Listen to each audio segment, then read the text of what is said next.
Introdução: o nome acima de todos os nomes. Há nomes que mudam o curso da história. Nomes que despertam lembranças, provocam emoções, trazem à tona acontecimentos, dores ou vitórias. Mas há um nome que ultrapassa o tempo, que atravessa gerações e permanece inabalável: o nome de Jesus. Ele não é apenas um personagem religioso, nem um símbolo de fé entre tantos outros. Seu nome é vida para os que estão mortos espiritualmente, é esperança para os que vivem em desespero, é cura para os que já não veem saída. Desde os primeiros séculos da humanidade, o coração humano anseia por redenção, por direção, por sentido. E é nesse nome, e somente nele, que todas essas respostas se concentram. Jesus não foi um mestre qualquer, nem um líder revolucionário entre tantos da sua época. Ele foi e é o Verbo eterno que se fez carne, o Filho do Deus Altíssimo que caminhou entre nós com graça, autoridade e compaixão. O seu nome carrega peso e glória, porque representa tudo o que ele é: Redentor, justo, santo, Rei, Cordeiro, Leão, Pastor, Porta, Caminho. Cada um desses títulos revela uma dimensão da sua pessoa, uma faceta do seu caráter, uma promessa viva para quem crê. E é justamente isso que vamos descobrir ao longo desta jornada, não apenas o significado teológico desses nomes, mas o impacto real e prático que eles podem ter na nossa vida hoje. Em tempos em que a fé parece diluída e o conhecimento de Deus se mistura com tradições vazias ou crenças convenientes, mais do que nunca precisamos voltar à essência. Precisamos redescobrir quem é Jesus, não a partir das opiniões humanas, mas a partir do que a própria Escritura revela. Porque quanto mais o conhecemos, mais entendemos quem somos. E quanto mais compreendemos o peso e a profundidade de cada nome que ele carrega, mais somos confrontados com a grandeza da sua missão e com a urgência de nos rendermos completamente a ele. Este estudo não é apenas uma exposição bíblica, é uma jornada de transformação, de revelação, de rendição. Cada capítulo trará luz sobre um nome específico. Alguns já conhecidos, outros talvez esquecidos, mas todos profundamente significativos. Iremos explorar contextos históricos, implicações espirituais e aplicações pessoais. Veremos como Jesus é apresentado como o pão da vida para os famintos, a luz do mundo para os que caminham em trevas, o leão de Judá para os que precisam de justiça, e o Cordeiro de Deus para os que precisam de perdão. E ao final de tudo, talvez a pergunta mais importante não seja apenas quem é Jesus, mas o que farei com esse nome que me foi revelado. Se você deseja crescer espiritualmente, se busca respostas profundas e não se contenta com uma fé superficial, então esta série é para você. Vamos caminhar juntos pelas páginas da palavra, permitindo que o Espírito nos revele mais de Cristo a cada passo. E se você deseja fazer parte de uma comunidade que valoriza a verdade e busca crescer na presença de Deus, inscreva-se no canal Audiolivros Diários. Aqui, cada palavra é escolhida com propósito, cada mensagem é uma oportunidade de edificação, e cada nome de Jesus é um convite à transformação. Capítulo 1: Jesus, o Verbo que se fez carne. Em meio a todas as definições e tentativas humanas de compreender quem é Jesus, há uma declaração que se ergue com autoridade suprema logo no início do Evangelho de João. No princípio era o Verbo, e o Verbo estava com Deus, e o Verbo era Deus. Essa afirmação, por si só, já desafia todo o nosso entendimento natural. João não começa seu relato sobre Jesus contando o nascimento em Belém, ou descrevendo milagres, curas e sinais. Ele começa antes de tudo isso, antes mesmo do tempo existir. João nos leva à eternidade para revelar uma verdade que muda completamente a forma como enxergamos Cristo. Jesus é o Verbo eterno, a expressão perfeita do próprio Deus. A palavra usada por João para verbo é logos, um termo grego carregado de significado. No pensamento hebraico, o logos representava a palavra criadora de Deus, aquela que falou e trouxe à existência os céus e a terra. Já para os gregos, o logos era o princípio racional que sustentava o universo. João, inspirado pelo Espírito Santo, une essas duas visões e vai além. Ele diz que o logos não é apenas uma força ou um conceito, o logos é uma pessoa. E essa pessoa não apenas esteve com Deus, mas é Deus. E mais do que isso, Essa palavra divina se fez carne e habitou entre nós. Essa é uma das verdades mais escandalosas e gloriosas do cristianismo. Deus, o Criador do universo, se fez homem. Ele não enviou apenas um mensageiro. Ele não falou apenas de longe.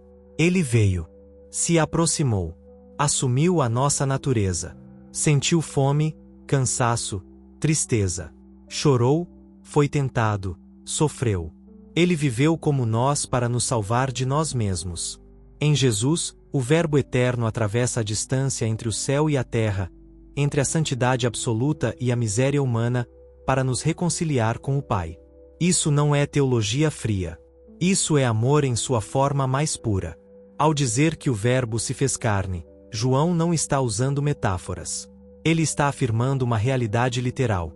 Jesus assumiu um corpo real, viveu uma vida real, sangrou, morreu e ressuscitou em carne e osso.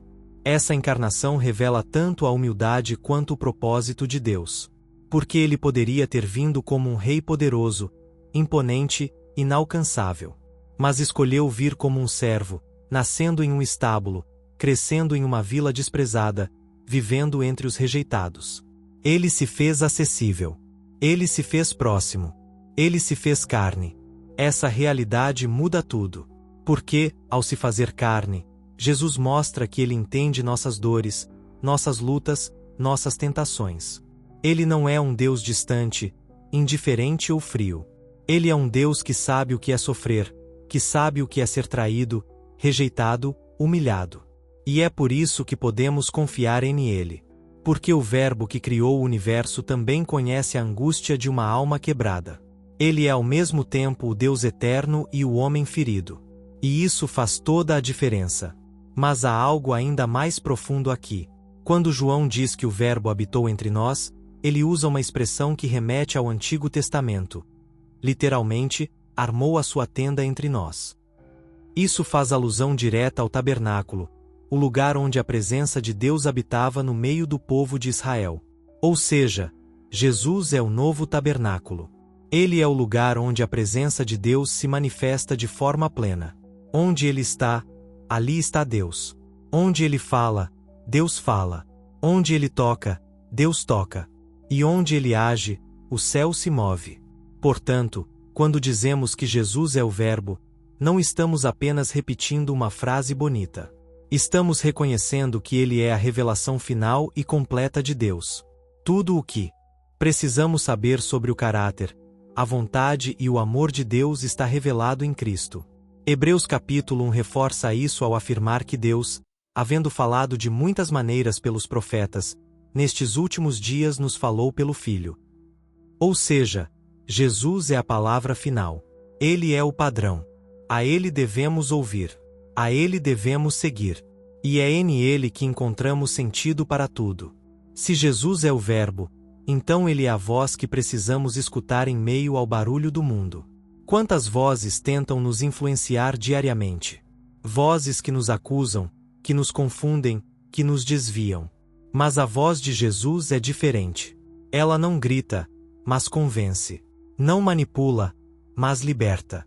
Não destrói, mas reconstrói. Quando ouvimos sua palavra, algo dentro de nós se acende. Quando compreendemos que ele é o Verbo feito carne, percebemos que não estamos sozinhos, que não somos ignorados, que não somos abandonados à nossa própria sorte. A pergunta que fica é: temos dado ouvidos a essa palavra? Temos buscado conhecê-lo de verdade ou apenas repetido frases religiosas sem profundidade? O convite deste capítulo é claro. Volte-se para o Verbo. Leia os Evangelhos com olhos renovados. Permita que a voz de Jesus seja a mais alta na sua vida. Porque conhecer esse Verbo é conhecer a verdade. E a verdade liberta. Capítulo 2 O Cordeiro de Deus. Quando João Batista viu Jesus se aproximando, ele não disse apenas eis o Messias ou eis o Salvador prometido. Suas palavras foram específicas, cheias de significado, e ecoaram o peso de séculos de história e expectativa. Eis o Cordeiro de Deus, que tira o pecado do mundo. Essa declaração, à primeira vista, pode parecer estranha para quem não está familiarizado com a tradição do Antigo Testamento. Mas para os ouvintes judeus daquele tempo, essas palavras eram explosivas. Elas carregavam consigo a lembrança de sacrifícios, de sangue, de expiação, de esperança. Porque desde os tempos mais antigos, o Cordeiro era símbolo de redenção. Para entender por que Jesus é chamado de Cordeiro, precisamos voltar ao livro de Êxodo, onde Deus instrui Moisés a preparar o povo para a saída do Egito. Cada família deveria sacrificar um cordeiro sem defeito, aplicar seu sangue nos umbrais das portas, e naquela noite, quando o anjo da morte passasse, pouparia todas as casas marcadas com o sangue. Foi o sangue do cordeiro que livrou o povo da morte. A partir desse evento, o cordeiro se tornou central na adoração judaica. Todo ano, durante a Páscoa, cordeiros eram mortos no templo como lembrança daquele livramento. E cada sacrifício, ano após ano, apontava para um cordeiro maior, definitivo. Um que não apenas cobriria o pecado, mas o removeria para sempre. É nesse contexto que entra Jesus. Quando João o chama de Cordeiro de Deus, ele está dizendo: aquele que os profetas anunciaram chegou. O sacrifício definitivo está aqui. O sangue que trará vida eterna será derramado. Jesus é o cumprimento de todos os sacrifícios anteriores. Enquanto os cordeiros do templo eram oferecidos repetidamente, Jesus se ofereceu uma vez por todas. Enquanto os cordeiros comuns eram levados ao altar sem saber, Jesus caminhou voluntariamente para a cruz. Ele sabia o preço, sabia a dor, mas também sabia o propósito. A imagem do cordeiro também carrega um contraste profundo. De um lado, vemos fragilidade, mansidão, silêncio diante do sofrimento. Do outro, vemos poder, vitória, redenção. Isaías, no capítulo 53, descreve o servo sofredor como um cordeiro levado ao matadouro, que não abriu a boca. Essa é a descrição exata de Jesus diante dos seus acusadores. Ele não se defendeu, não resistiu, ele se entregou. E essa entrega muda tudo. Porque ele não morreu como vítima do sistema. Morreu como substituto por nossos pecados. É importante entendermos que o pecado, na Bíblia, não é apenas um erro moral ou uma falha de conduta. É uma separação profunda entre Deus e o homem. Uma ruptura na aliança. Um afastamento que produz morte. E o único caminho para restaurar essa relação era através do sangue. Não qualquer sangue, mas sangue puro, inocente, perfeito. Jesus, como o Cordeiro de Deus, viveu sem pecado, cumpriu toda a lei, e se apresentou como oferta voluntária. Na cruz, ele assumiu nossa culpa. O que era nosso foi colocado sobre ele. A justiça que não podíamos alcançar, ele nos deu com o seu próprio sangue. Essa realidade tem implicações eternas. Porque, ao contrário dos sacrifícios antigos, que apenas encobriam o pecado por um tempo, o sangue de Jesus limpa completamente. Ele não apenas perdoa, ele purifica. Ele nos reconcilia com o Pai, nos dá nova identidade, nova vida, novo futuro. O Cordeiro não foi apenas para os judeus. Foi para o mundo. João deixa isso claro, que tira o pecado do mundo. Isso inclui você, inclui cada nação, inclui os que acham que não merecem mais perdão. Inclui os que erraram feio, os que caíram, os que se distanciaram. O sangue do Cordeiro é suficiente.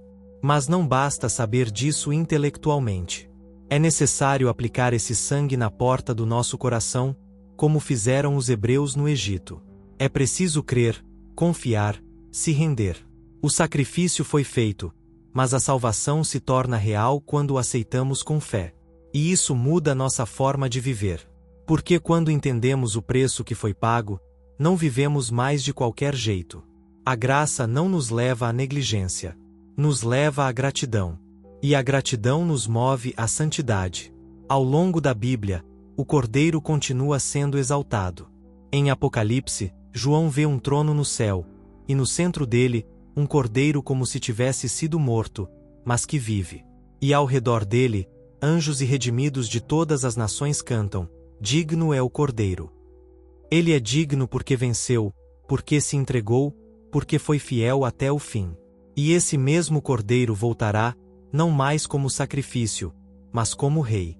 Dizer que Jesus é o Cordeiro de Deus não é apenas uma linguagem simbólica. É uma confissão de fé. É reconhecer que precisamos de perdão, de reconciliação, de salvação. É admitir que não podemos nos justificar por nós mesmos. É declarar que só há um caminho para o Pai, e esse caminho passa pela cruz. A cruz não é apenas um símbolo religioso, é o altar onde o Cordeiro foi imolado por amor a nós. Você já aplicou esse sangue sobre sua vida? Já reconheceu o Cordeiro como seu substituto? Já se rendeu à graça que jorrou daquele madeiro? Se ainda não, hoje é tempo.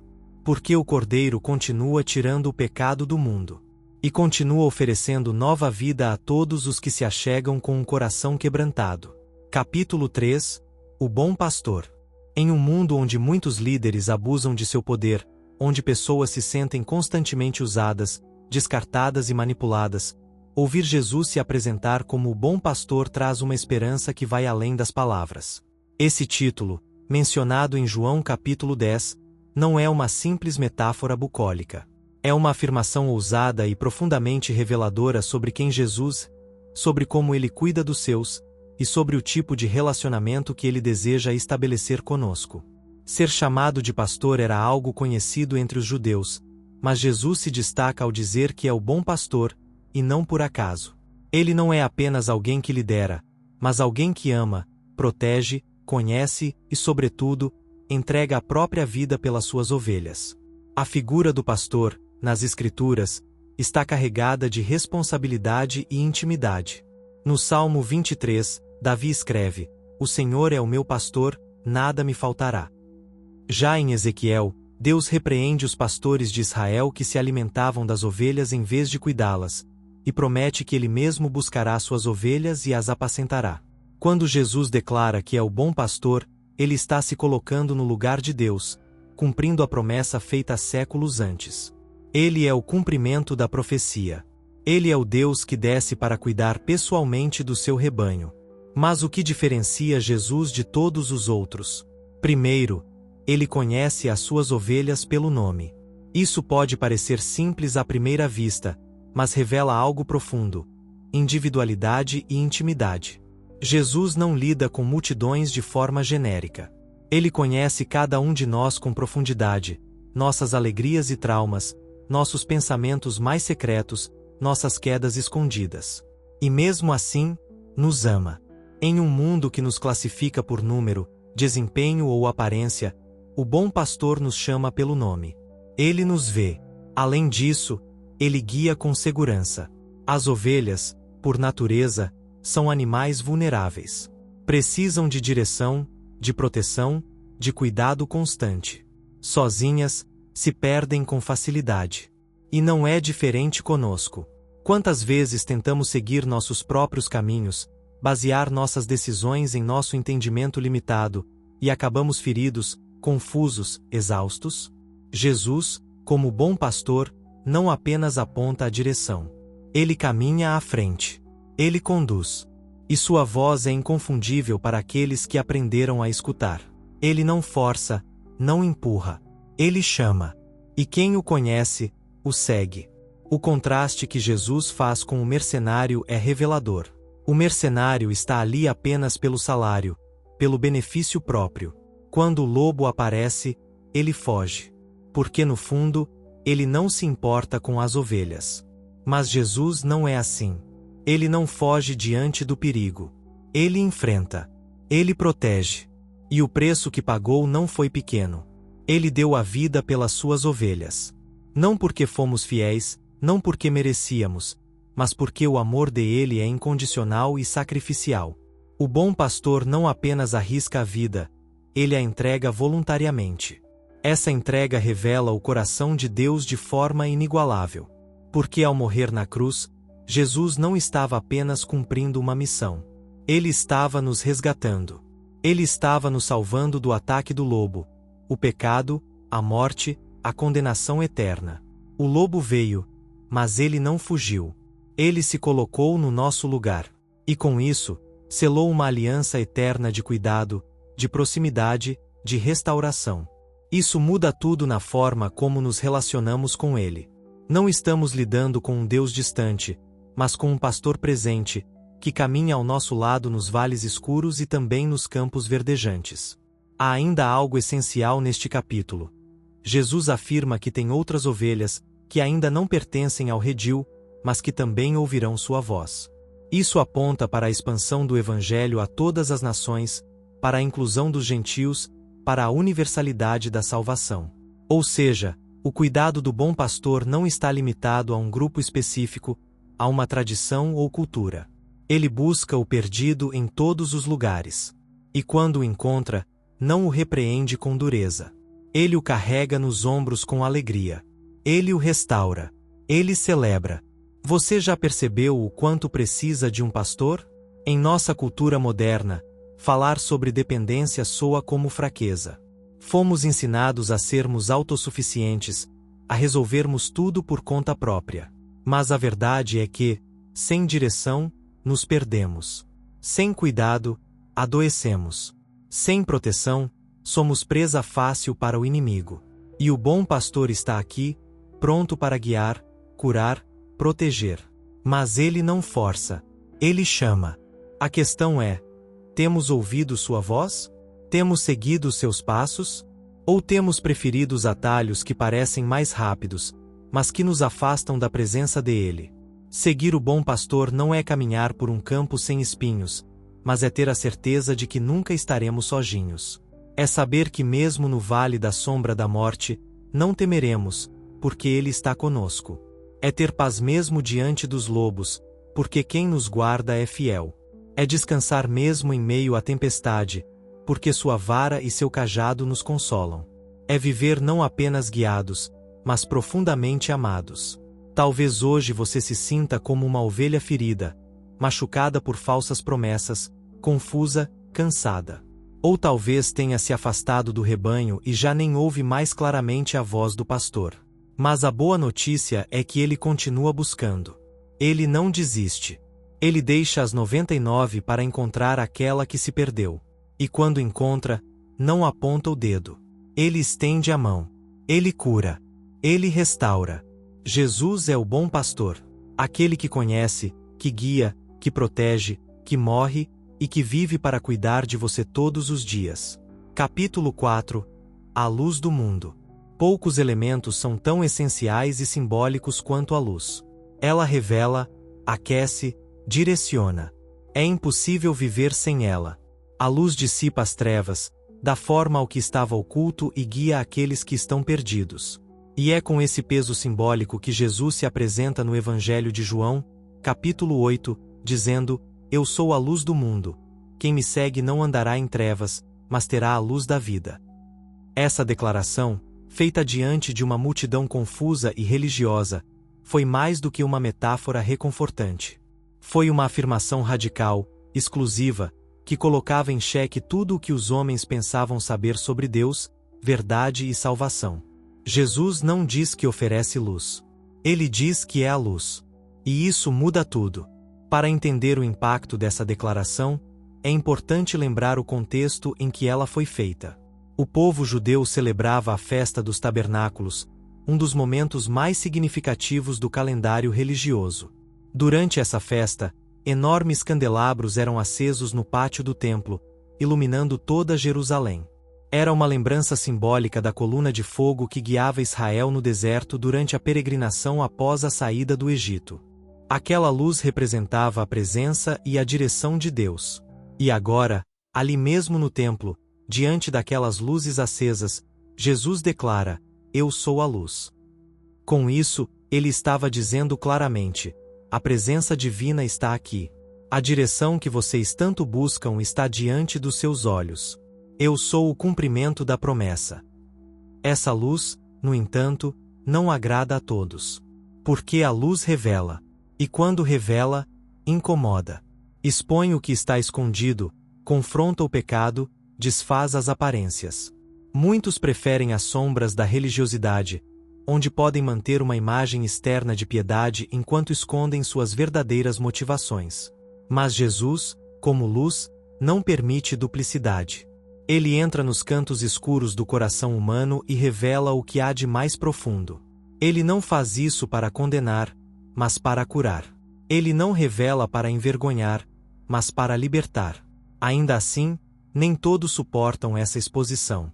João, em seu Evangelho, registra essa realidade ao afirmar que a luz veio ao mundo, mas os homens amaram mais as trevas do que a luz, porque as suas obras eram más. Isso nos confronta, porque, no fundo, todos temos áreas de nossa vida que preferimos manter nas sombras.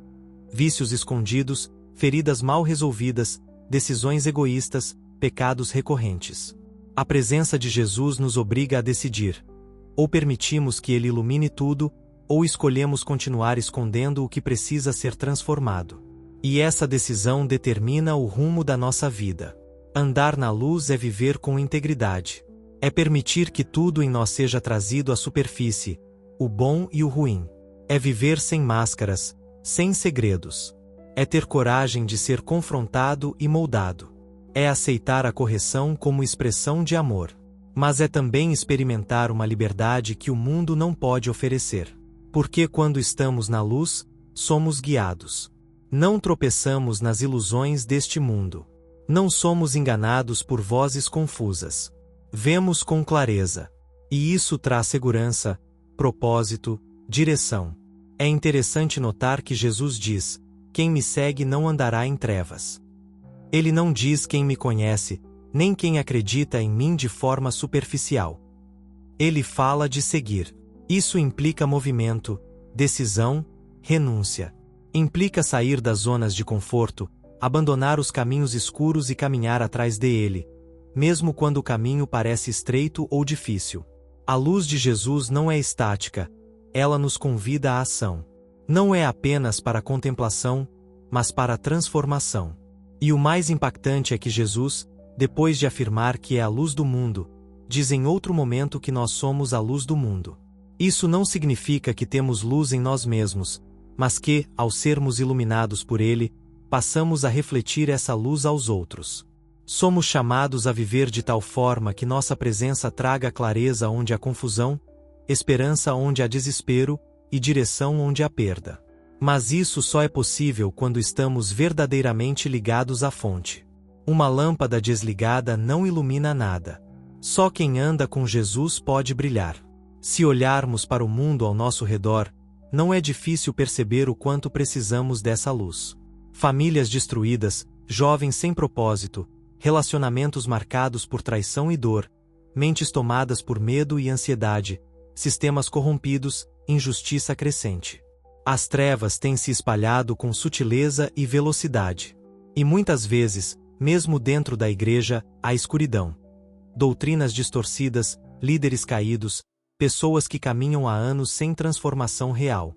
Diante disso, a única resposta verdadeira é a luz de Cristo. Ele não apenas ilumina circunstâncias, ele ilumina almas. Você tem vivido na luz? Tem permitido que Jesus revele tudo em sua vida, mesmo o que você preferiria esconder? Ou tem mantido áreas em sombras, justificando comportamentos, adiando mudanças? A promessa é clara: quem o segue, não anda em trevas. Isso não significa ausência de lutas, mas sim clareza em meio a elas. Significa paz em meio ao caos. Direção mesmo quando tudo parece incerto. Significa não estar perdido. Talvez você esteja tentando encontrar respostas há muito tempo. Talvez esteja cansado de andar em círculos. Jesus está dizendo hoje: eu sou a luz. E essa luz é suficiente. Ela não apenas mostra o caminho, ela é o caminho. E se você estiver disposto a seguir, não estará sozinho. A luz estará com você. Em você. Através de você. Capítulo 5. O caminho, a verdade e a vida. Em um dos momentos mais intensos do Evangelho de João, quando os discípulos estavam confusos e angustiados com as palavras de despedida de Jesus, ele se volta a eles com uma declaração que marcaria para sempre a fé cristã. Tomé havia perguntado como poderiam saber o caminho se nem sabiam para onde Jesus iria. E foi então que ele respondeu: eu sou o caminho, a verdade e a vida. Ninguém vem ao Pai senão por mim. Essa frase, tão conhecida e tantas vezes repetida, contém em si mesma uma das afirmações mais absolutas de toda a Bíblia. Jesus não diz que mostra o caminho, ou que ensina a verdade, ou que concede vida. Ele diz que é o caminho, a verdade e a vida. E esse tipo de declaração não admite meio termo. Ou ele é tudo isso, ou é nada. Vivemos em uma época marcada pelo relativismo. As pessoas dizem que cada um deve ter sua verdade, que todos os caminhos levam a Deus, que o importante é ter fé em alguma coisa. Mas Jesus desafia essa lógica com palavras que são, ao mesmo tempo, exclusivas e inclusivas. Exclusivas, porque ele diz que ninguém chega ao Pai senão por ele.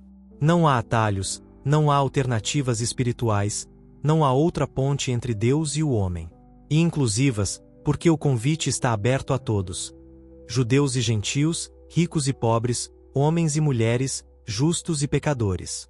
Todos podem entrar por esse caminho, mas só se for por ele. Quando Jesus diz que é o caminho, está falando diretamente ao coração de uma humanidade perdida. Quantos estão vagando pela vida, tentando dar sentido à existência por meio de conquistas, relacionamentos, dinheiro ou prazeres? Caminham de um lado para o outro, mas não chegam a lugar algum. O caminho que Jesus oferece não é uma estrada cheia de placas religiosas nem um labirinto de regras. É uma pessoa. É Ele mesmo. Seguir esse caminho é andar com Ele, confiar em Ele, aprender dele. É uma jornada relacional, diária, onde cada passo nos aproxima do Pai. Mas Ele também é a verdade. Em um mundo onde mentiras são vendidas como verdades e onde a informação é manipulada a cada instante, encontrar algo ou alguém em quem realmente se pode confiar tornou-se raro. Jesus, ao dizer que é a verdade, está afirmando que em Ele não há sombra de engano. Suas palavras não mudam com o tempo, seus princípios não se moldam à cultura. A verdade que Ele representa não é uma ideia abstrata. É viva, é encarnada, é revelada no seu caráter, nas suas ações, em tudo o que Ele é. Conhecê-lo é conhecer a verdade sobre Deus, sobre o mundo e sobre nós mesmos. E por fim, Ele é a vida. Não apenas vida biológica, mas vida verdadeira, plena, abundante. A vida que Ele oferece não começa na eternidade, mas agora. É uma vida que brota da presença de Deus, que não depende das circunstâncias, que resiste ao sofrimento e transcende a morte. Muitos estão respirando, mas não estão vivos. Estão apenas existindo, empurrando os dias com esforço, tentando encontrar sentido onde não há. Jesus veio para mudar isso. Ele veio para nos dar vida em abundância, não de bens ou prazeres passageiros, mas de propósito, paz, alegria e comunhão com o Pai. Essa tríade, caminho, verdade e vida, forma a base de uma fé que não é apenas intelectual, mas prática e transformadora. Quem encontra Jesus, encontra direção, encontra segurança, encontra renovação. Mas é preciso aceitar essa exclusividade. É preciso abrir mão dos próprios caminhos, das próprias verdades e das tentativas humanas de encontrar sentido por conta própria. Seguir Jesus exige rendição. E é justamente isso que muitos rejeitam. Querem uma fé que se encaixe no seu estilo de vida, mas não um Salvador que os chame a mudar. A afirmação de Jesus também confronta os sistemas religiosos de sua época e os de hoje. Ele não aponta para o templo, para os sacerdotes ou para os rituais. Ele aponta para si mesmo. Eu sou o caminho. Com isso, ele declara que todo o acesso ao Pai, toda a salvação, toda a restauração, passam unicamente por ele. Essa é uma verdade libertadora e, ao mesmo tempo, desafiadora. Libertadora, porque nos tira do peso de tentar nos salvar pelas obras. Desafiadora, porque nos chama à total dependência dele.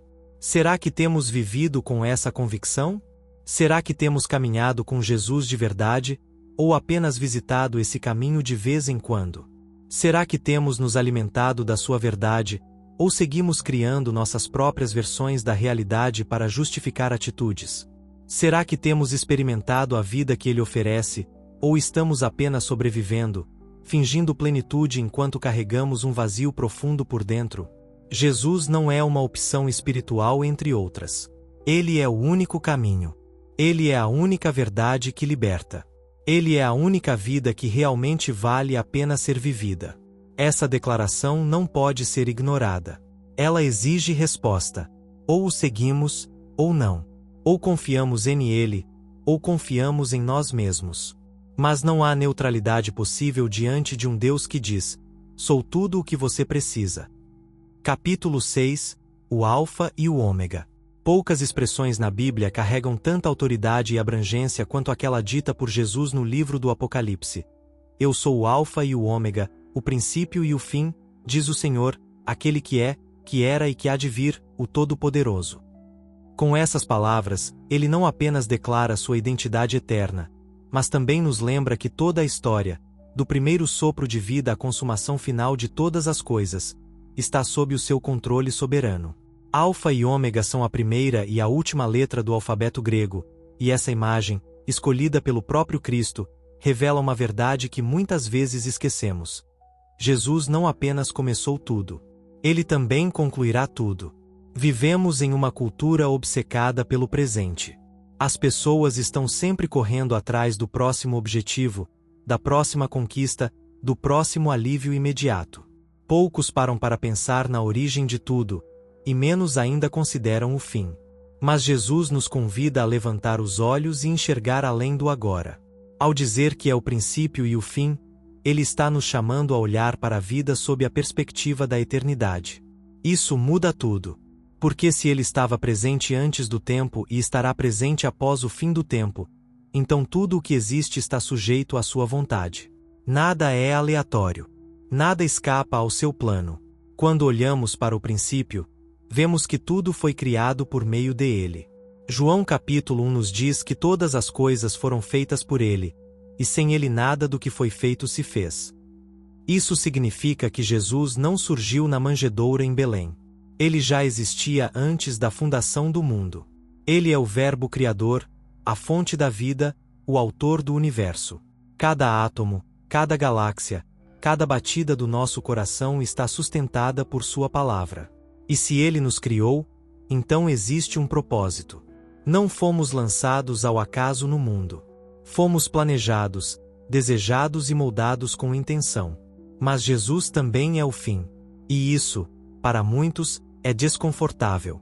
Porque nos lembra que um dia tudo isso passará. As riquezas, os impérios, os títulos, os sistemas, tudo terá um ponto final. Haverá um julgamento, uma separação, uma renovação. E nesse dia, não importará o que acumulamos ou conquistamos, mas se pertencemos ou não ao Cordeiro. Ao se apresentar como o Ômega, Jesus nos chama à preparação. Ele nos lembra que a vida não termina na sepultura, mas segue para a eternidade.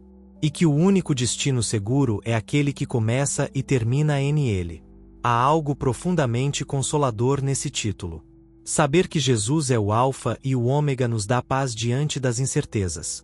Quando enfrentamos perdas, dores ou momentos de escuridão, podemos lembrar que ele estava lá no começo, está aqui agora e estará lá no fim. Ele não nos abandona no meio do caminho. Ele vê o todo. Enquanto nós enxergamos apenas o capítulo atual da nossa vida, ele conhece o livro inteiro. E mesmo quando não entendemos os porquês, podemos confiar em quem está segurando a caneta. Esse título também nos desafia a rever nossas prioridades. Se Jesus é o princípio e o fim, então tudo o que fazemos entre esses dois pontos deve ter ele como centro. Nossa carreira, nossos relacionamentos, nossos sonhos, tudo deve estar subordinado ao seu propósito. Viver com essa consciência muda a forma como tomamos decisões, como tratamos as pessoas, como enfrentamos os desafios. Deixamos de viver para o imediato e passamos a viver para o eterno. E isso é libertador. O livro do Apocalipse apresenta Jesus não apenas como o Cordeiro que foi morto, mas também como o Rei glorificado, o justo juiz, o leão que ruge com autoridade. A visão de João é de um Cristo exaltado, com olhos como chamas de fogo, voz como o som de muitas águas e um rosto que brilha como o sol. Esse é o Alfa e o Ômega. Ele é manso, mas também é soberano. Ele salva, mas também governa. E é diante dele que todos os povos, em algum momento, se dobrarão. Você já entregou sua vida a esse Cristo eterno? Já reconheceu que sua história começa e termina nas mãos dele?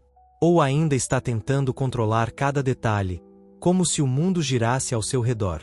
Reconhecer Jesus como o Alfa e o Ômega é um ato de humildade e fé. É dizer: Senhor, eu não entendo tudo, mas confio que tu começas bem e sabes como terminar. É viver com os olhos na eternidade, sem perder a responsabilidade do hoje. É caminhar com esperança, mesmo em meio ao caos, porque sabemos quem está escrevendo os últimos capítulos. No fim das contas, tudo volta para Ele. O universo inteiro caminha rumo à manifestação completa da glória de Cristo. E aqueles que hoje escolhem segui-lo, confiar em Ele e viver para Ele, desfrutarão da plenitude dessa glória por toda a eternidade. O Alfa e o Ômega não é apenas um nome bonito, é a certeza de que nossa fé não está ancorada em teorias ou desejos, mas em um Deus que já estava lá no princípio e estará conosco até o fim. Capítulo 7 – O Filho do Homem. Entre todos os títulos que Jesus usou para se referir a si mesmo, há um que ele escolheu repetir mais do que qualquer outro: o Filho do Homem. À primeira vista, pode parecer apenas uma forma humilde de se identificar com a humanidade, um contraste com o título Filho de Deus.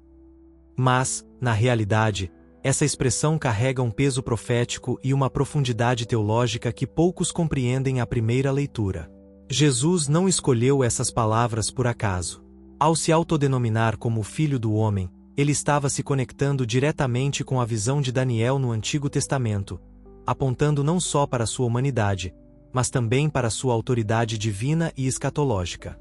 No livro de Daniel, capítulo 7, o profeta descreve uma visão celestial onde como o Filho do Homem vem com as nuvens do céu e se apresenta diante do Ancião de Dias.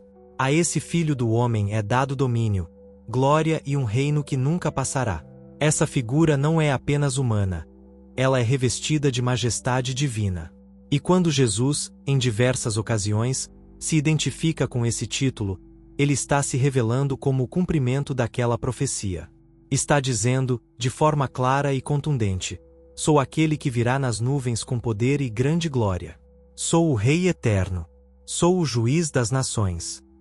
E isso muda completamente a forma como devemos enxergar esse nome. Ao mesmo tempo, ao usar o título Filho do Homem, Jesus também está se identificando plenamente com a condição humana. Ele não veio apenas para governar, mas para experimentar as dores, as tentações, as limitações da carne. Ele sentiu fome, sede, cansaço. Chorou diante do túmulo de um amigo, suou sangue no Getsêmani, gemeu de dor na cruz. Não era um Deus distante, alheio ao sofrimento humano. Ele era, e é, um Deus presente, que se encarnou de forma completa. E isso nos mostra o quanto ele nos entende. Ele não apenas nos observa de longe, ele compartilha da nossa realidade. Esse equilíbrio entre glória e sofrimento, entre majestade e humanidade, faz do Filho do Homem uma figura única. Ele é ao mesmo tempo o Rei exaltado e o servo sofredor. Aquele que governa o universo, mas que lavou os pés dos discípulos. Aquele que virá com poder, mas que permitiu ser humilhado diante de homens. Essa tensão entre grandeza e humildade revela o coração do Evangelho.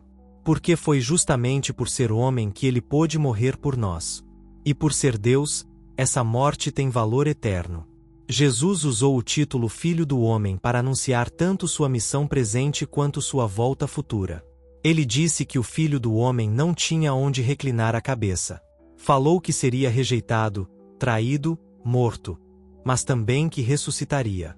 E mais do que isso, prometeu que voltaria com os anjos, em glória, para julgar vivos e mortos. Ou seja, ele não é apenas o personagem central do passado. Ele é o centro do que está por vir. O mundo pode ignorar isso por enquanto, mas o dia chegará em que todos verão o Filho do Homem vindo nas nuvens, com poder e autoridade que ninguém poderá negar. Para os religiosos de sua época, essa linguagem era escandalosa. Porque ao mesmo tempo em que Jesus andava entre pecadores, tocava leprosos e sentava-se com publicanos, ele falava de si mesmo como aquele que tinha autoridade para perdoar pecados, para ressuscitar mortos e para julgar as nações. Eles não conseguiam conciliar as duas imagens. Mas é justamente nessa fusão que está a beleza da fé cristã.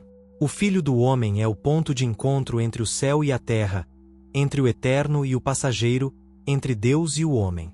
E o que isso significa para nós hoje? Significa que temos um Salvador que entende profundamente o que é ser humano, que conhece nossas limitações, nossas lutas, nossas fraquezas. Mas também significa que Ele é digno da nossa total entrega, obediência e reverência. Porque o mesmo que sofreu na cruz é o que voltará com glória. O mesmo que nos chama à mesa é o que julgará os corações. Não podemos seguir a Jesus apenas como amigo ou conselheiro. Precisamos reconhecê-lo como Senhor e Rei. Reconhecer Jesus como o Filho do Homem é aceitar que não há nada na nossa vida que esteja fora do alcance da sua compreensão, nem dos seus olhos de justiça. É saber que Ele intercede por nós com compaixão, mas também nos chama à responsabilidade. É lembrar que Ele nos representa diante do Pai, mas também nos cobrará fidelidade. A sua dupla natureza nos conforta, mas também nos convoca. Nos abraça, mas também nos desafia. Você já parou para pensar no que significa seguir o Filho do Homem?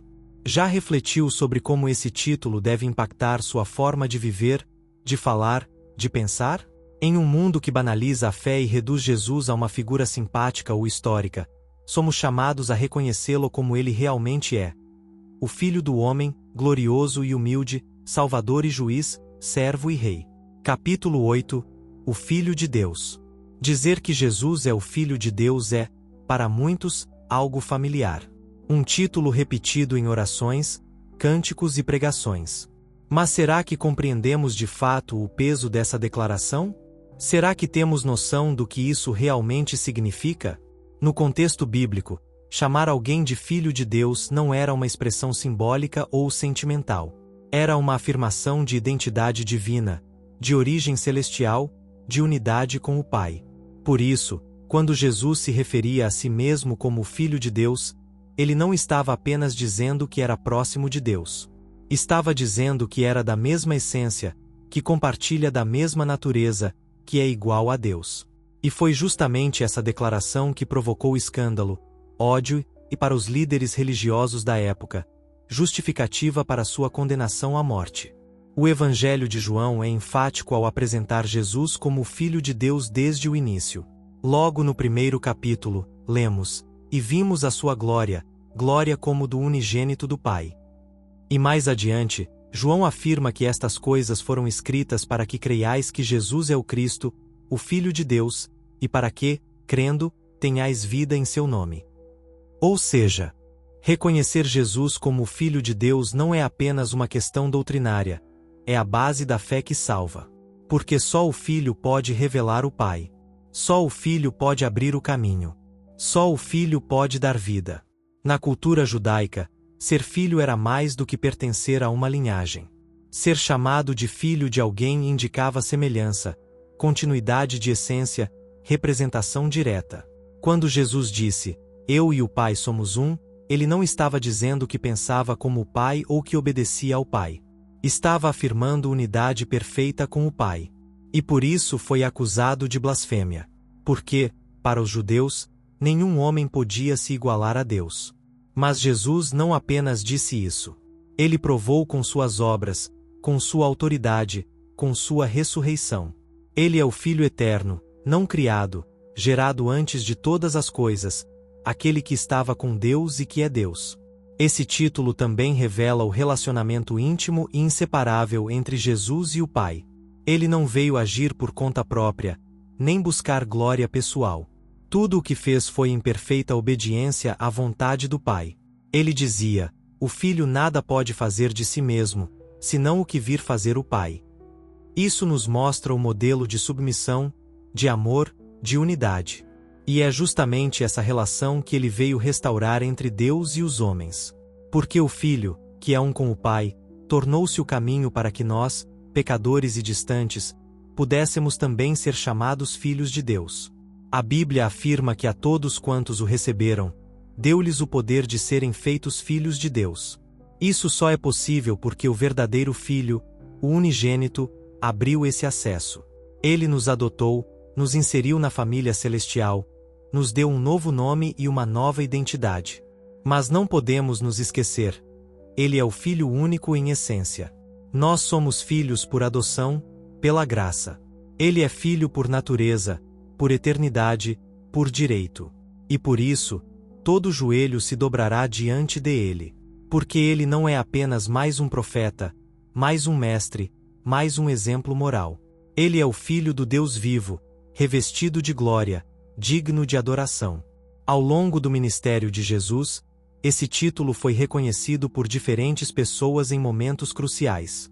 Pedro, ao ser confrontado sobre quem era Jesus, respondeu: Tu és o Cristo, o Filho do Deus vivo. Marta, antes da ressurreição de Lázaro, declarou: Eu creio que tu és o Cristo, o Filho de Deus que havia de vir ao mundo. Até mesmo o centurião romano, ao ver Jesus morrer na cruz, exclamou: Verdadeiramente este era o Filho de Deus. Em cada uma dessas declarações, há mais do que emoção. Há revelação. Porque reconhecer Jesus como Filho de Deus é enxergar em ele a plenitude da divindade. Hoje, essa verdade continua sendo um divisor de águas. Muitos admiram Jesus como um grande mestre.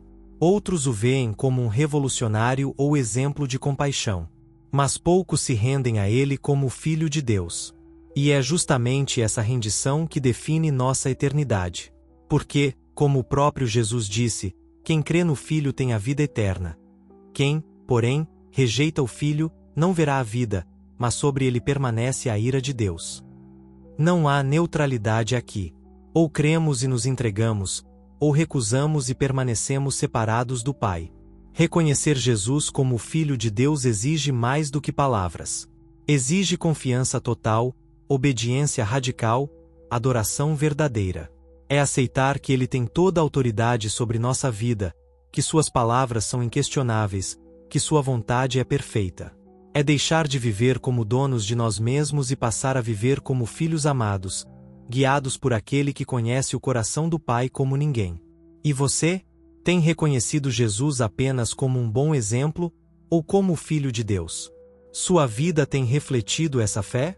Porque esse título não é apenas teológico, é transformador. Quando cremos de verdade que Ele é o Filho, somos libertos do medo, da culpa, da solidão. Porque se o Filho nos libertar, verdadeiramente seremos livres. Capítulo 9 – O Pão da Vida. Poucos sentimentos revelam tanto sobre a alma humana quanto a fome. E não estamos falando apenas da fome física, que aperta o estômago e debilita o corpo. Existe uma fome mais silenciosa, mais profunda e muitas vezes ignorada, a fome da alma. Essa fome se manifesta em busca por sentido, por amor, por paz, por pertencimento. É essa carência existencial que move o ser humano desde o Éden. E é a essa fome que Jesus responde quando, diante de uma multidão que o seguia após a multiplicação dos pães, declara com firmeza: Eu sou o pão da vida. Aquele que vem a mim não terá fome, e quem crê em mim nunca terá sede. A multidão, encantada com o milagre que acabará de presenciar, ainda pensava com uma mentalidade limitada. Tinham acabado de receber pão de forma milagrosa. Estavam impressionados, curiosos, empolgados. Mas Jesus os confronta, mostrando que a verdadeira fome que eles precisavam saciar não era a do corpo, mas a do espírito. Ele sabia que, enquanto o coração humano estiver longe de Deus, todo alimento será insuficiente. Toda conquista deixará um gosto amargo. Toda satisfação será temporária. Por isso, ele se apresenta como o único alimento capaz de saciar o interior de forma definitiva.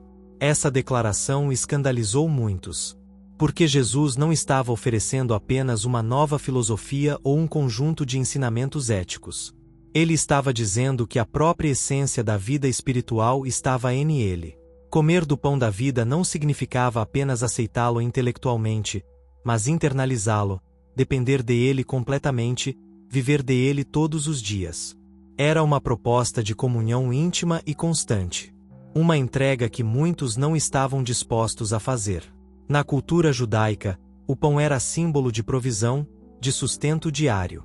Desde o maná que caía do céu no deserto até o pão que era colocado diante de Deus no tabernáculo, esse alimento representava cuidado, aliança, presença. Quando Jesus afirma que ele é o pão da vida, está dizendo que é o novo maná, o alimento vindo do céu, enviado pelo Pai não apenas para um sustento temporário, mas para a vida eterna. A diferença é que, enquanto o maná no deserto só sustentava por um dia, quem se alimenta de Cristo jamais terá fome novamente.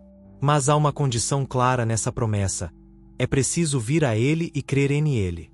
Não basta admirá-lo de longe, não basta saber sobre ele, não basta estar perto de ambientes religiosos. É necessário se aproximar com fé verdadeira, com coração rendido, com desejo sincero de ser transformado. E quando isso acontece, uma mudança profunda ocorre.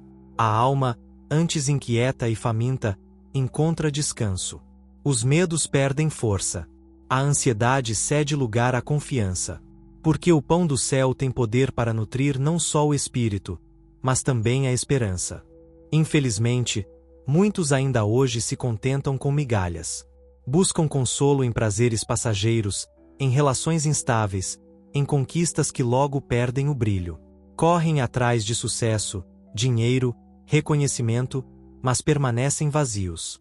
Tentam preencher o abismo da alma com tudo, menos com aquele que é o único que pode saciá-la. E Jesus continua a se oferecer como pão.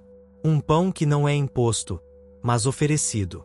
Um pão que custa caro, mas é dado de graça. Um pão que exige rendição para ser saboreado. É importante entender que esse alimento também envolve perseverança. Alimentar-se de Cristo não é um evento isolado, mas um processo contínuo. Assim como o corpo precisa de alimento diário, o espírito precisa de comunhão constante com o Salvador. Isso se dá por meio da oração, da meditação na palavra, da obediência, da adoração. Não podemos esperar estar fortes espiritualmente se não nos alimentamos da fonte. Não há como viver uma vida abundante com um espírito subnutrido. Jesus vai além e diz que aquele que não come da sua carne e não bebe do seu sangue não tem vida em si mesmo. Palavras duras, simbólicas, mas carregadas de verdade. Ele está falando de uma união profunda, de uma dependência vital. Está apontando para a cruz, para o sacrifício que tornaria possível essa comunhão. Está nos convidando a viver uma fé que não é superficial, mas encarnada, participativa, viva. Uma fé que se alimenta dele em todo o tempo, mesmo nas tribulações. Você tem comido desse pão? Tem se alimentado de Cristo diariamente, ou tem buscado sustento em fontes que não saciam? Talvez você esteja cansado, frustrado, espiritualmente fraco. Talvez já tenha tentado de tudo e nada preencheu o vazio que sente. A resposta está diante de você: o pão da vida. Ele é suficiente. Ele é acessível. Ele é gratuito. E ele está dizendo: aquele que vem a mim jamais terá fome. Capítulo 10 O Príncipe da Paz. Vivemos em um mundo em constante conflito.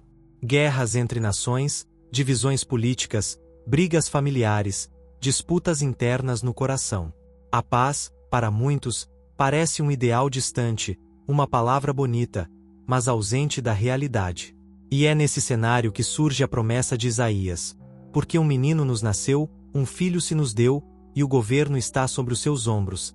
E o seu nome será Maravilhoso Conselheiro, Deus Forte, Pai da Eternidade, Príncipe da Paz. Essa profecia, escrita séculos antes do nascimento de Jesus, revela uma verdade poderosa. A paz não é apenas um sentimento, é uma pessoa. E essa pessoa é Cristo. Ao longo do seu ministério, Jesus nunca prometeu ausência de problemas. Pelo contrário, ele foi claro ao dizer que no mundo teríamos aflições. Mas imediatamente após essa advertência, ele declarou: tenham bom ânimo.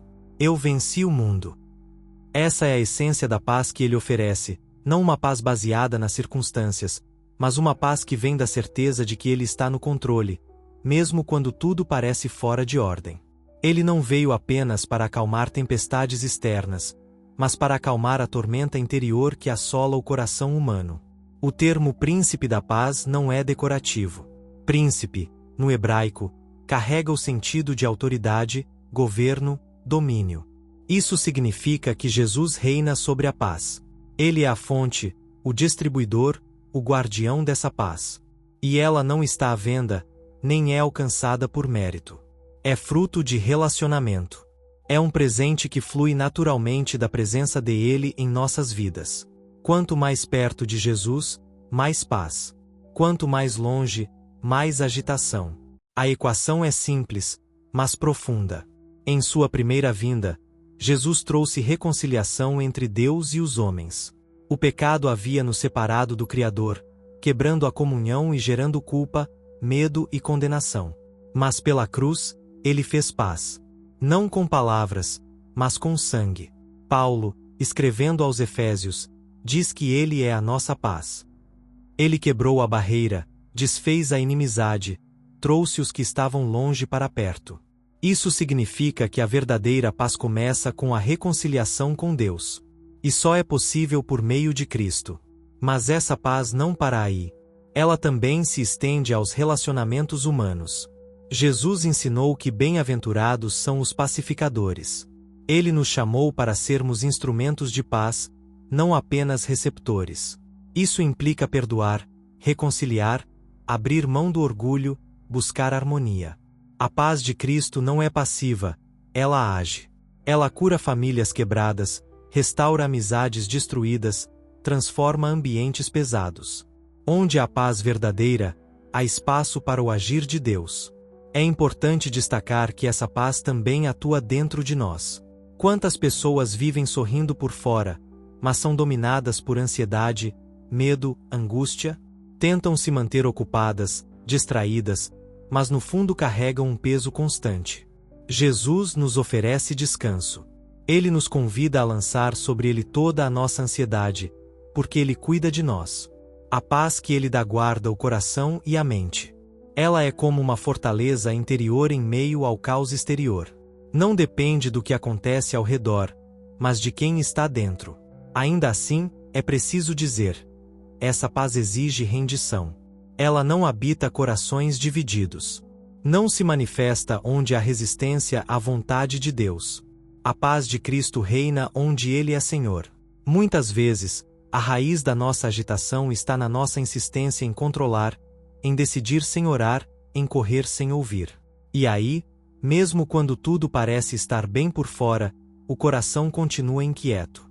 Somente quando nos rendemos completamente ao Príncipe da Paz, experimentamos o descanso verdadeiro. O mundo tenta oferecer alternativas. Terapias, técnicas de respiração, fuga para vícios, promessas de sucesso. Mas nenhuma dessas coisas toca a raiz do problema. São curativos temporários para uma ferida profunda. Somente Jesus tem autoridade para dizer: a minha paz vos dou, não a dou como o mundo a dá. Essa paz é diferente. É sobrenatural. É inexplicável. É fruto de quem confia, mesmo sem entender. De quem descansa, mesmo sem ver. De quem adora, mesmo em meio à dor. Você tem vivido essa paz? Ou tem sido levado pelas tempestades da vida, pelos conflitos internos, pelas pressões externas?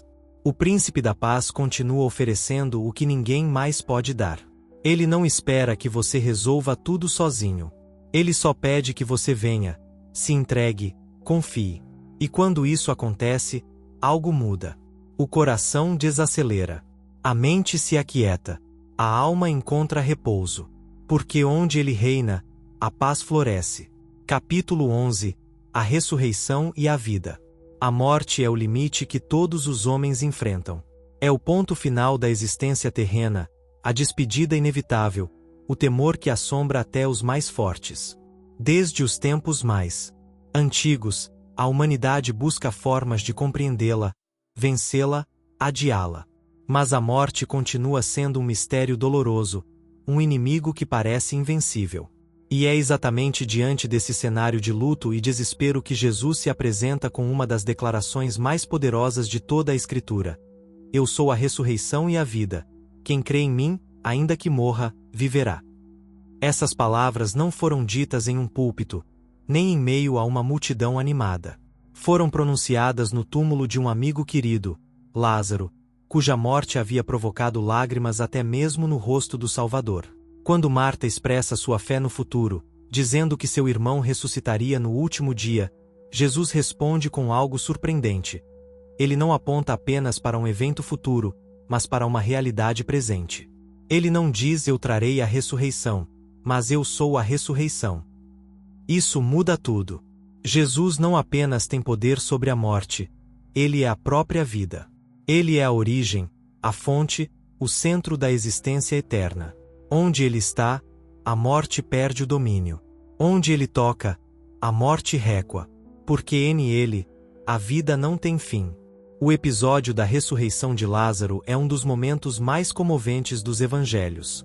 Jesus se comove com a dor das irmãs, chora junto com elas, se aproxima do túmulo com autoridade, com uma simples ordem, chama um morto de volta à vida.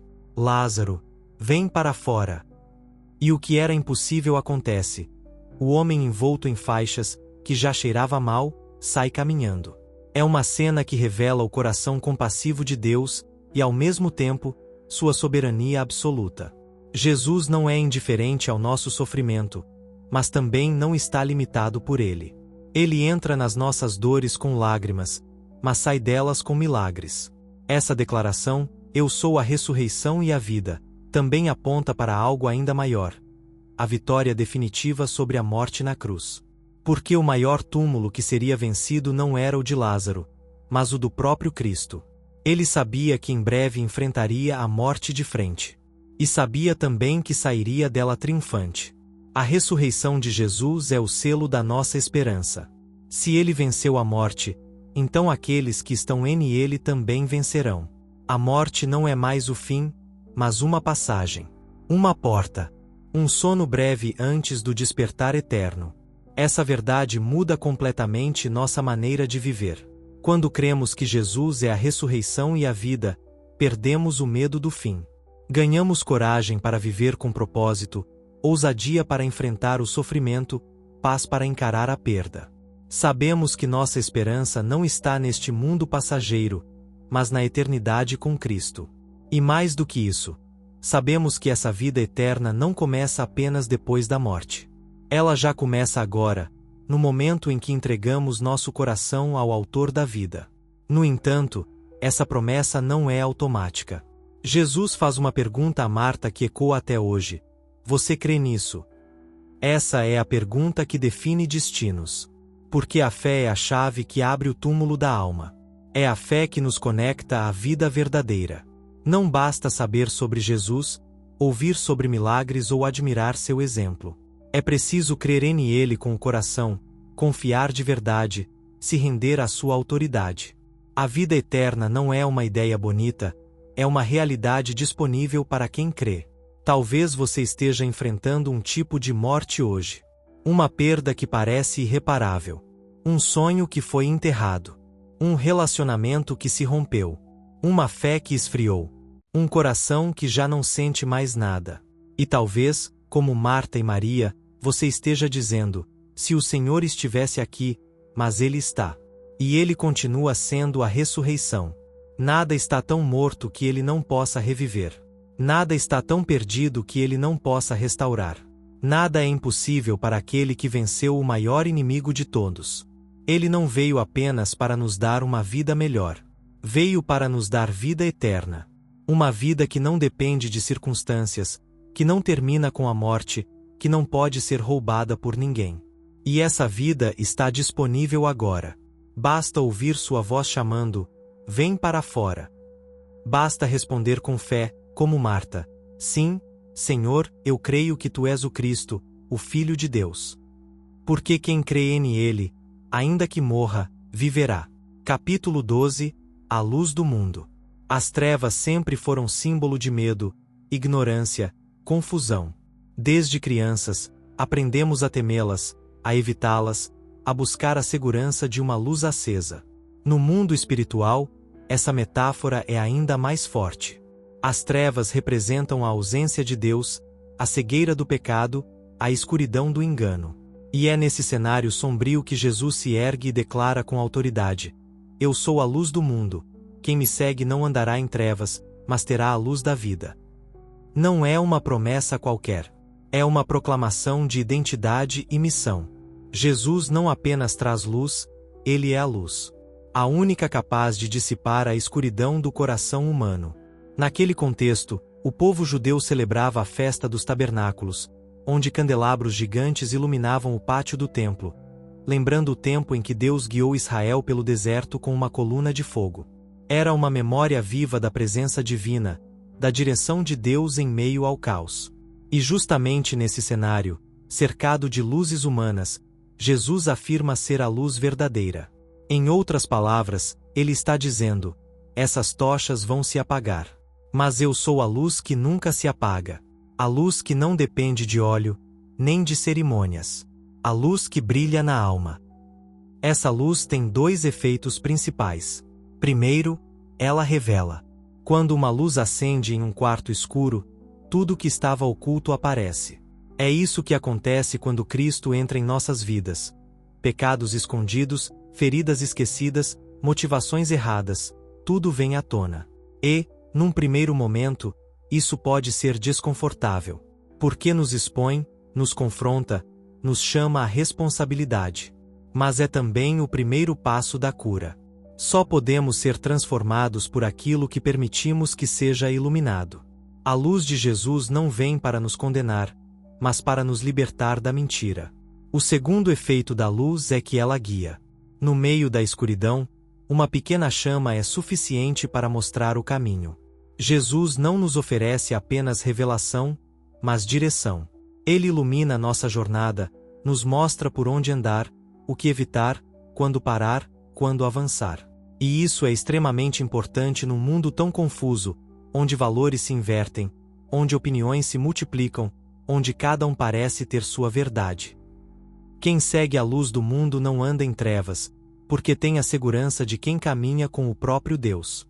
Mas essa promessa é condicional. Quem me segue, não basta admirar a luz de longe. É preciso andar com ela. Muita gente reconhece Jesus como fonte de luz, mas prefere manter certas áreas da vida na sombra. Não quer abrir mão de hábitos, de relações, de escolhas que contrariam a palavra. Querem o brilho da luz, mas não sua verdade. Querem consolo, mas não correção.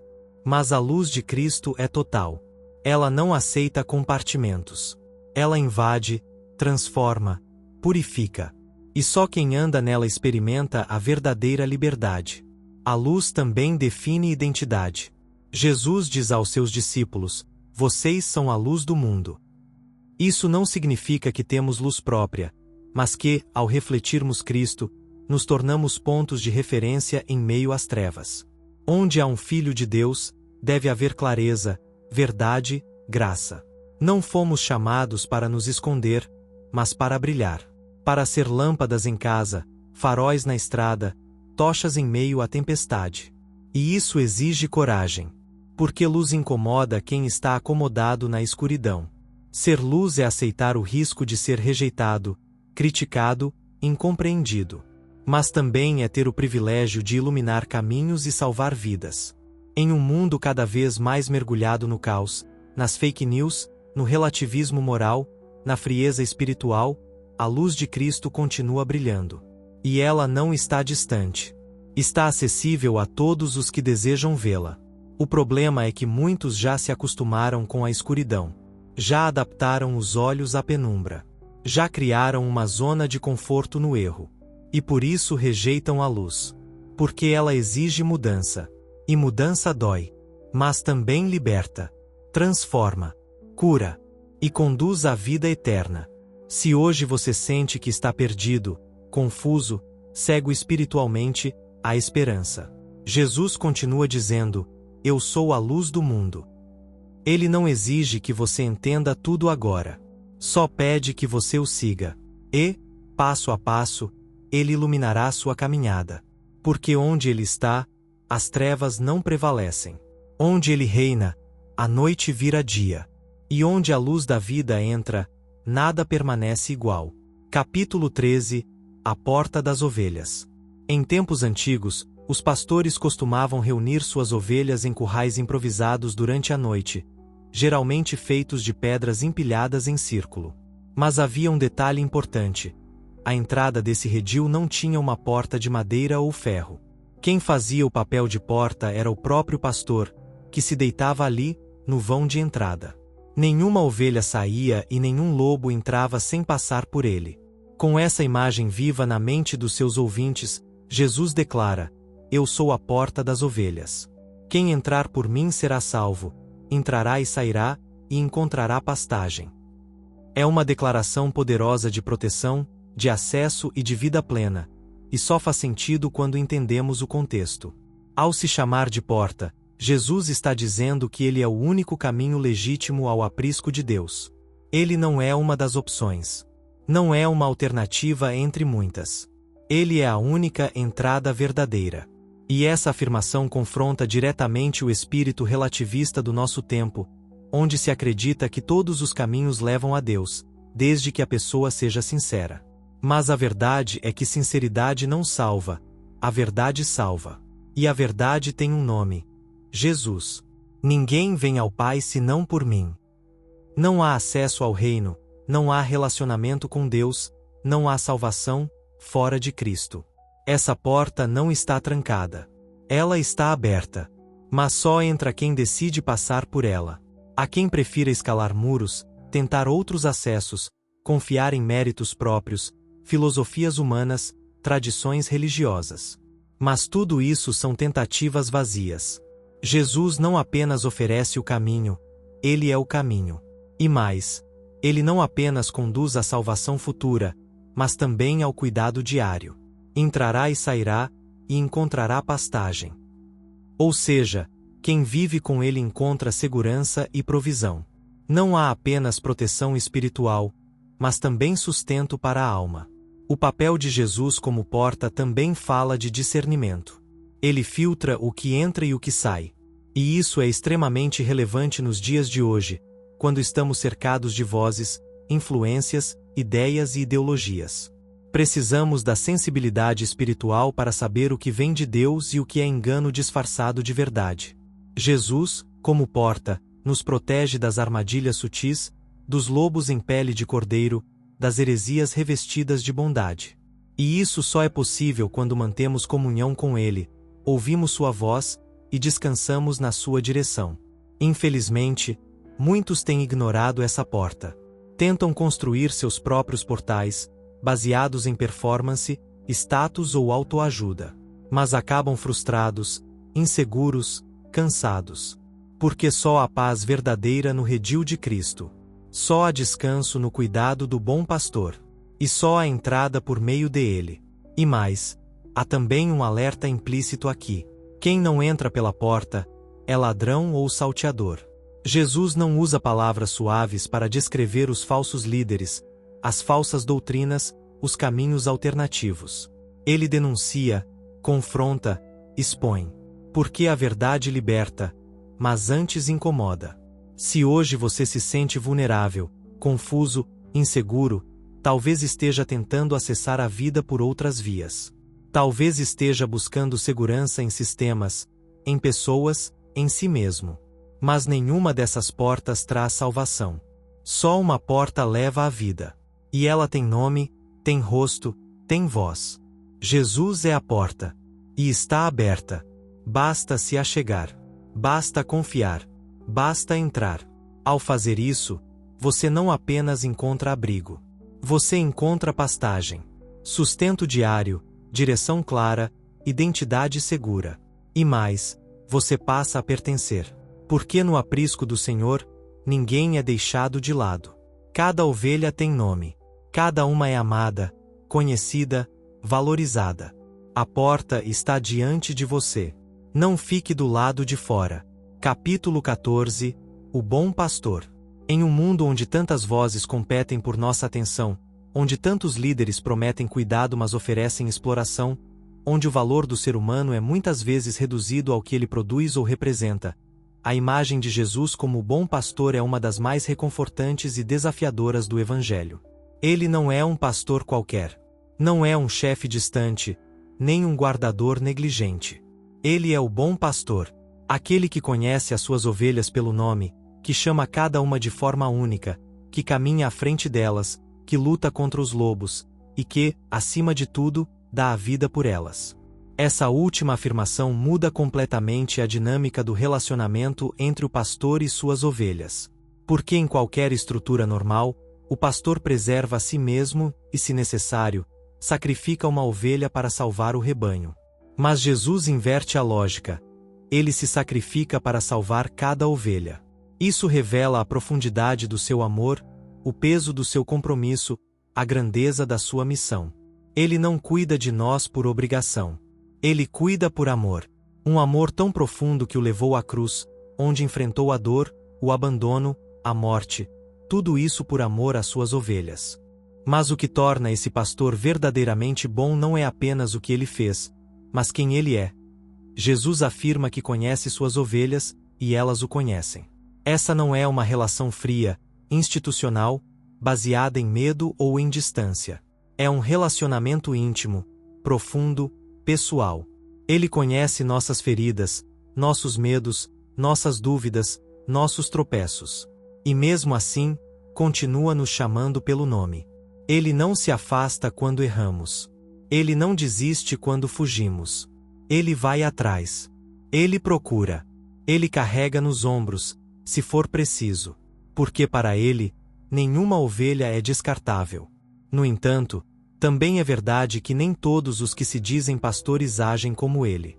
Jesus alerta sobre os mercenários, aqueles que cuidam das ovelhas apenas por interesse, que fogem diante do perigo, que abandonam o rebanho no momento mais crítico. Quantas pessoas já foram feridas por líderes assim, por sistemas religiosos frios, por falsos mestres? Quantas ovelhas hoje estão dispersas, machucadas, com medo de confiar novamente? Mas Jesus se apresenta como o oposto disso. Ele não vem para explorar, mas para dar. Não vem para se proteger, mas para entregar tudo. E isso nos convida a confiar novamente, não em homens, mas em Ele. Outro aspecto poderoso dessa declaração é que Jesus diz ter outras ovelhas que ainda não estão no redil, e que também ouvirão sua voz. Isso aponta para a missão global do Evangelho, para o chamado que ultrapassa fronteiras, culturas, tradições. Ele é o bom pastor não apenas de um grupo, mas de toda a humanidade. E seu desejo é formar um só rebanho com um só pastor. Ou seja, unidade, inclusão, redenção para todos os que ouvirem sua voz e o seguirem. Ninguém está excluído desse convite. O redil está aberto. A voz ainda chama. Seguir o bom pastor não é sempre fácil. Muitas vezes ele nos leva por vales escuros, por montes íngremes, por caminhos estreitos. Mas há uma certeza que sustenta. Ele está conosco. Ele sabe o caminho. Ele não nos abandona. E seu cajado nos guia.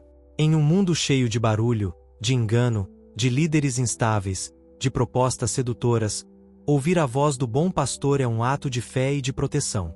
Porque sua voz é inconfundível.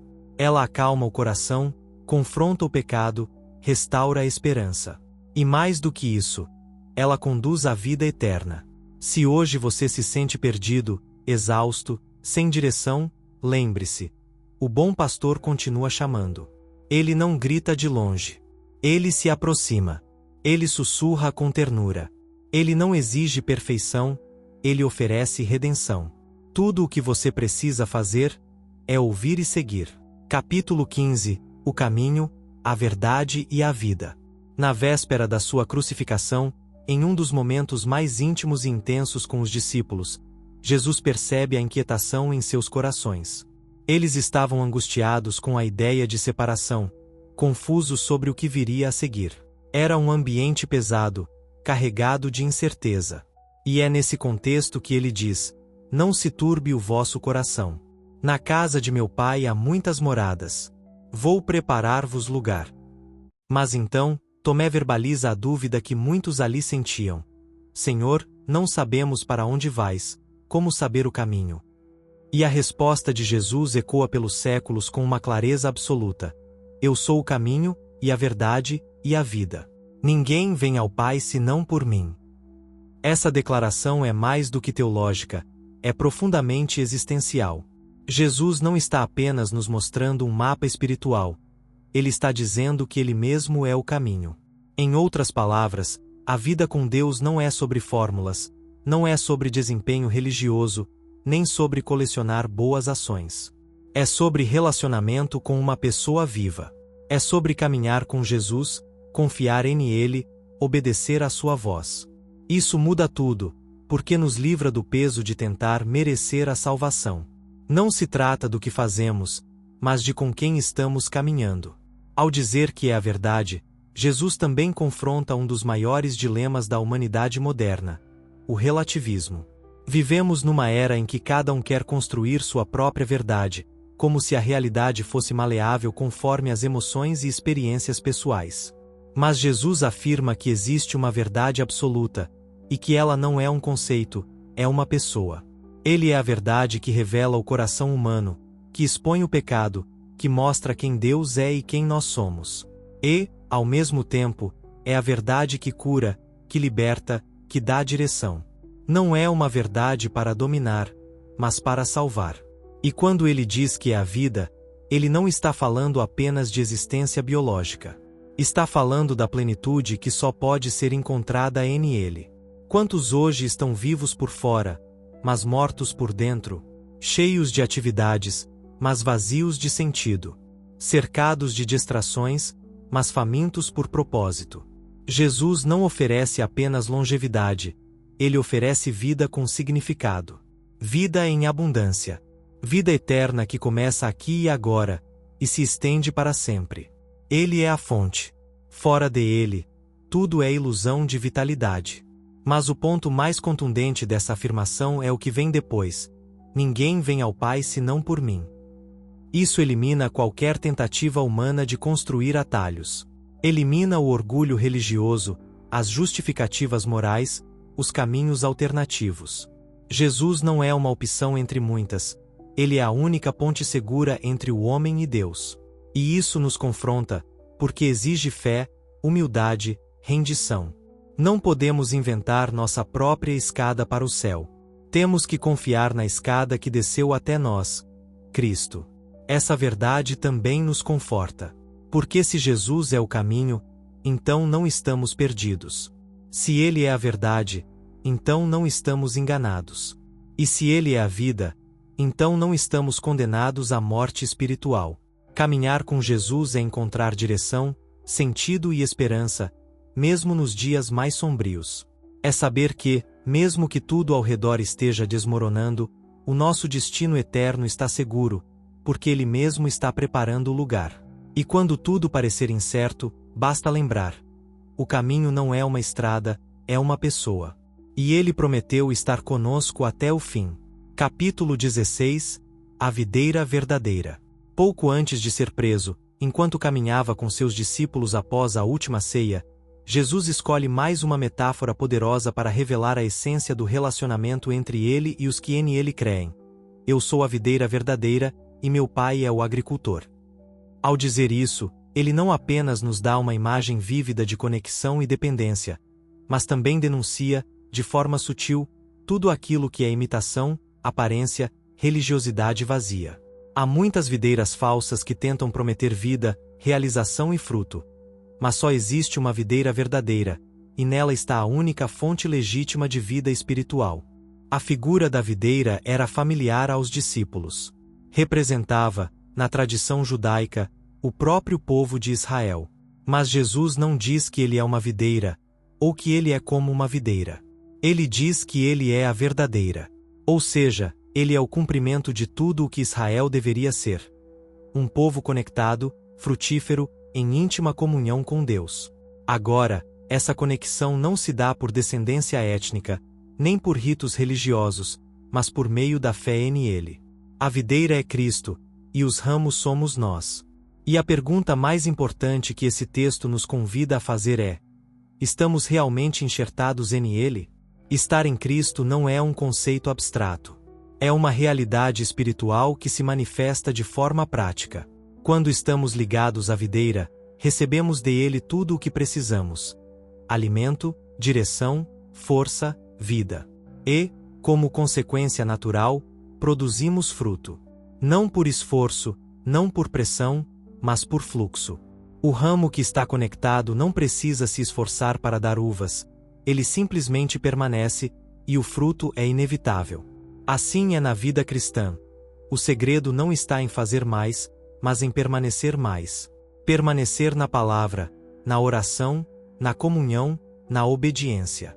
E, nesse lugar, o fruto vem, fruto de caráter, de amor, de serviço, de transformação. Mas Jesus também alerta sobre os ramos que não dão fruto. Eles são cortados, retirados, lançados fora. Não por crueldade, mas por justiça. Porque ramos infrutíferos não apenas são inúteis, eles impedem o crescimento dos demais, consomem a seiva sem gerar nada. O agricultor, que é o Pai, sabe exatamente o que fazer. Limpa, poda, corta. E esse processo pode doer. Ninguém gosta de ser podado. Mas é necessário. Às vezes, Deus precisa cortar áreas da nossa vida que estão impedindo nosso crescimento. Relações tóxicas, hábitos destrutivos, atitudes egoístas. Tudo isso precisa ser tratado. Porque a meta de Deus não é apenas nos manter conectados, mas nos fazer frutificar. Há também outro alerta. Ramos que parecem estar na videira, mas que não estão realmente conectados. Eles têm aparência de fé, linguagem religiosa, presença em cultos, mas não têm fruto. E com o tempo, secam. Porque só há vida se houver ligação verdadeira com Cristo. Por isso, é tempo de examinar o coração, de avaliar nossa caminhada, de perguntar com sinceridade: estou apenas encostado na videira, ou realmente unido a ela? Mas a boa notícia é que Jesus não exige perfeição para nos receber como ramos. Ele só exige permanência. Permanecer em Ele, na Sua palavra, no seu amor. E essa permanência traz uma promessa gloriosa. Tudo o que pedirmos, será feito. Porque quem permanece em Cristo passa a pedir conforme a vontade do Pai. Suas orações são transformadas, alinhadas, profundas. A conexão com a videira muda tudo: o que sentimos, o que queremos, o que buscamos. Em um mundo que valoriza a independência, Jesus nos chama à dependência total. Não como fraqueza, mas como sabedoria. Porque separados dele, nada podemos fazer. A força está na conexão. E quanto mais nos rendemos a essa verdade, mais livres nos tornamos. A verdadeira vida está na videira. E ela está disponível hoje, agora, para todos os que desejam permanecer. Capítulo 17 – A luz do mundo. Em um mundo marcado por trevas espirituais, confusão moral e desespero existencial, a declaração de Jesus ressoa com força inigualável: eu sou a luz do mundo. Quem me segue não andará em trevas, mas terá a luz da vida. Essas palavras, ditas diante de religiosos e pecadores, de curiosos e céticos, não foram apenas um convite à fé, foram uma revelação da essência de quem ele é. Jesus não traz apenas luz. Ele é a luz. E onde ele entra, as trevas não podem permanecer. A luz expõe, revela, aquece, guia. Ela mostra o que está escondido, revela o que estava confuso, dá direção a quem está perdido. Assim é Cristo. Quando ele entra em nossa história, nada fica igual. Ele não apenas nos conforta com sua presença, ele nos confronta com sua santidade. Em sua luz, percebemos o quanto estávamos cegos. Enxergamos nossos pecados, nossas máscaras, nossas tentativas frustradas de viver longe de Deus. Mas essa revelação não vem para nos condenar, e sim para nos libertar.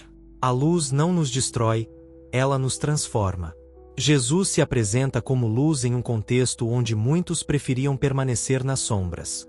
Os fariseus rejeitavam sua mensagem porque ela expunha sua hipocrisia. Outros o seguiam só até certo ponto, com medo do que a luz revelaria sobre eles. E essa é a realidade até hoje.